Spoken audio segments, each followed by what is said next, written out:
자, 서해부의 통증을 얘기하는데 서해부 통증이 나타나는 이유는 굉장히 많아요. 뭐 특히 이제 비뇨 생식기에 뭐 방광염이라든가 뭐 무슨 뭐 전립선염 뭐 이런 거 기본입니다. 그냥 그다음에 이제 그 회음부 있지 않습니까? 회음부 쪽에 이제 통증도 많이 나타나요. 뭐 예를 들면 뭐 변비나 설사 같은 거 이렇게 자주 해도 통증이 있고 치질도 있고 뭐 이렇게 탈장도 있고 아무렇게나 얘기하면 뭐 다 맞습니다. 그런데 그러다 보면은 이제 이 비뇨 생식기에 의해서 통증이 나타날 수도 있는데 꼭 비슷하게 비뇨 생식기 증후군이 아니더라도 여기 서해부가 묘하게 상체하고 하체가 만나는 데예요. 상체하고 하체가 여기서 만나기 때문에 근막 통증에 의해서 근육 간 충돌에 의해서 통증이 생긴다는 거는 아주 당연한 겁니다. 그럼에도 불구하고 우리가 잘 인식을 못 한다는 거죠. 그런데 이제 이렇게 통증이 나타나고는 그 산물이 있어요. 산물이. 예를 들면 이제 부종입니다. 부종. 부종 같은 경우는 뭐 이렇게 근막 손상이라든가 이런 거에서도 그 부종이 생길 수 있고 뭐 비뇨 생식기에 문제가 있어도 부종이 생길 수가 있어요. 그런데 림프 부종이 특히 더 많이 발생이 됩니다. 여기는 이제 상체하고 하체가 계속 마주치다 보니까 그 마찰로 인해 가지고 림프 손상이 일어나가지고 림프 부종이 생기는 경우가 있어요. 얘는 이제 가래토시라 그랬나? 어린애들 뛰어다니면 사타구니 이렇게 부잖아요. 이게 맞는 말인지 모르겠습니다. 가래토시라고 뭐 이렇게 이런 말을 썼던 것 같아요. 어렸을 때도 이게 사타구니 안쪽에.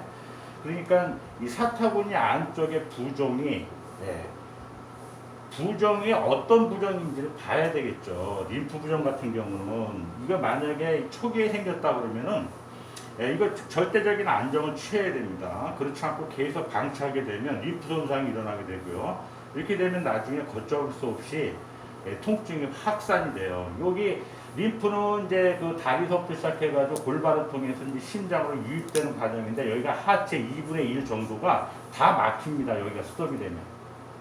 그러니까 여기 부종이 한번 생기잖아요. 판막 고장으로 부종이 생기게 되면 나중에 돌이킬 수가 없어요. 고치지는 못합니다. 말로는 다 고치지. 말로는 다 고칩니다. 그런데 실제적으로는 고치지 못해요. 그래서 사타구니 안쪽에 부종인데 어떤 부종인가? 그거 굉장히 중요하게 봐야 돼요.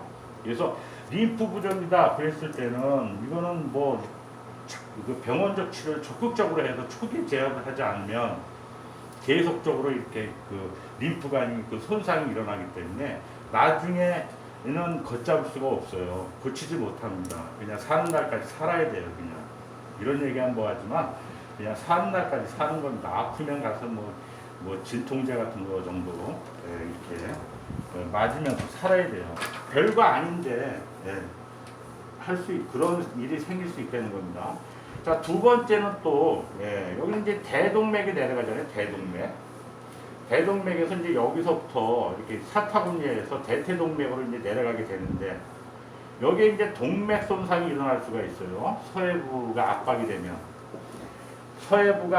되게 되면 동맥 손상이 일어날 수 있습니다. 혈액 공급을 안 해주면 다리가 어떻게 되겠어요? 말라비틀어지겠죠, 그렇죠? 근이양증이 생길 수가 있어요. 근이양증.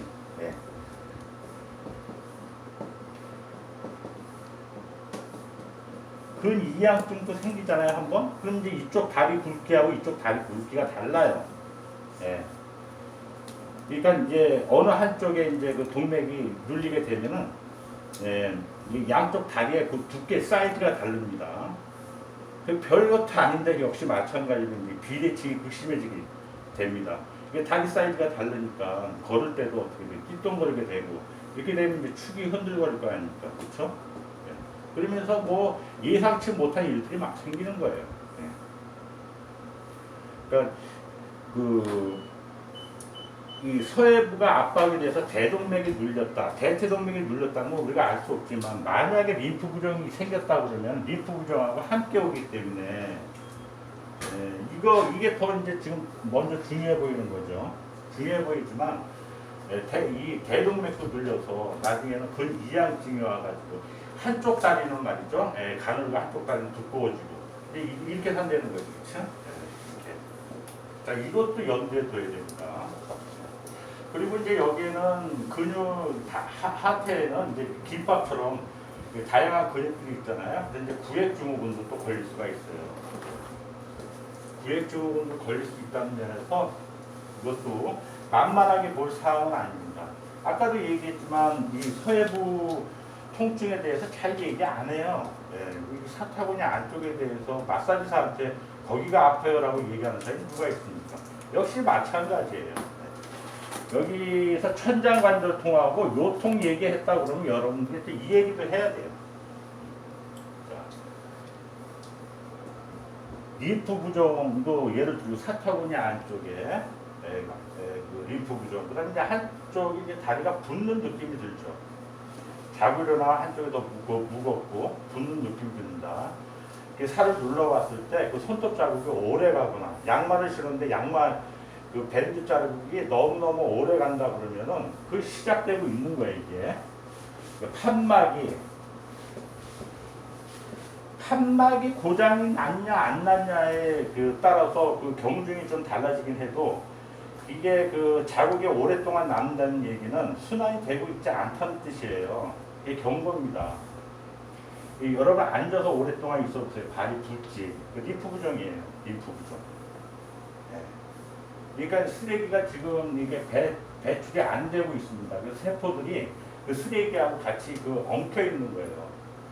아파트에 일주일에 한 번씩 그 쓰레기 쳐가는데 쓰레기 안 쳐가면 여기 냄새 나고 막 쥐가 생기고 바퀴벌레 생기고 하는 거 똑같습니다. 앉아서 일을 많이 하거나 서서 일을 하는 사람한테는 그냥 그 사람이 얘기하기 전에 여러분이 얘기할 필요가 있고요.